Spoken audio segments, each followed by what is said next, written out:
Mr. Vice President,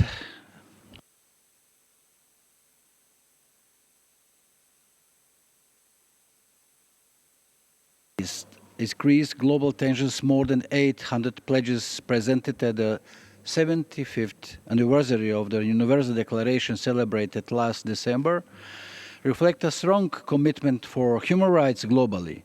I am glad that Croatia also participated in that pivotal event and gave its own contribution through national pledges.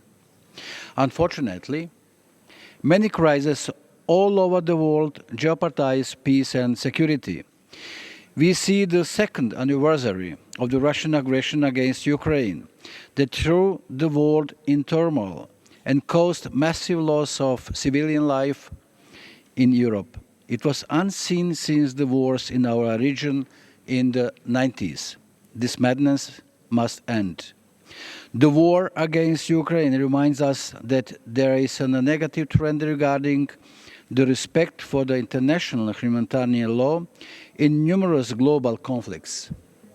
Ensuring accountability for its violations is the safest path to sustained peace and reconciliation. Moreover, Croatia is pleased to play a prominent role in the efforts of addressing challenges of anti-personnel landmines in Ukraine. They are not only a humanitarian issue, but rather impact a whole range of internationally protected human rights. Mr. Vice President, today we are also following with great concern developments in the Middle East.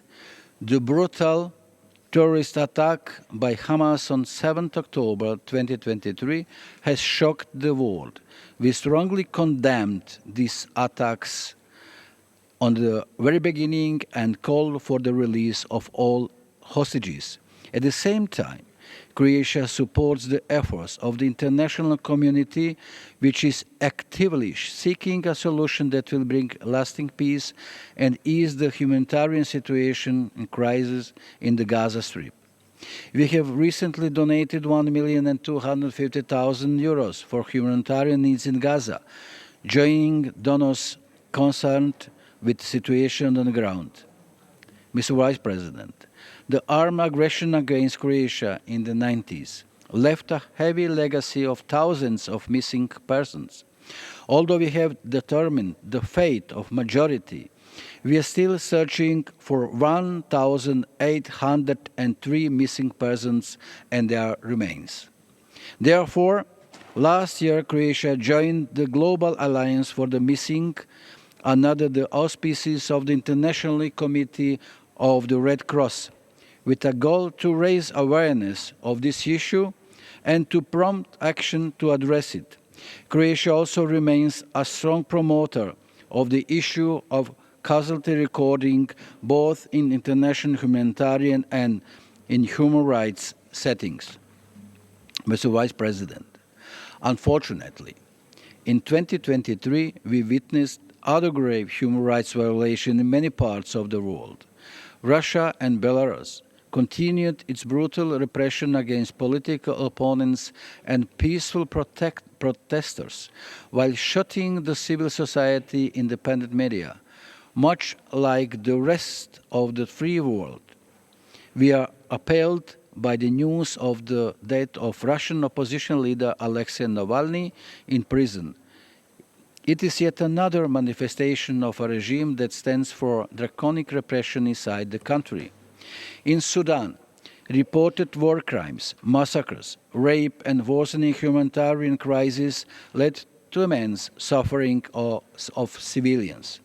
In Afghanistan, the de facto authorities add another layer to their oppression of women and girls through arbitrary detentions and ill treatment for allegedly violating the dress code. Mr. Vice President, a serious rise in anti-Semitism globally needs to be urgently addressed. In this sense, the first Croatian presidency of the International Holocaust Remembrance Alliance is being completed, promoting its central goal to safeguard the fact of Holocaust for the future. Moreover, I am pleased that Croatia submitted its midterm report of Universal Periodic review, reflecting on recommendations received during its third cycle. Working towards the abolishment of the death penalty in the world is another standing priority for our country. My country also advocates the human-centric and human rights-based approach to digital technologies such as artificial intelligence throughout their life cycle.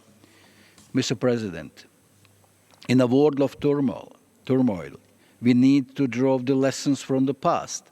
Therefore, Croatia remains strongly committed to the universality of human rights. We continue to work within the Human Rights Council and beyond on the promotion and protection of principles, values, and fundamental freedoms of rights of all. Thank you.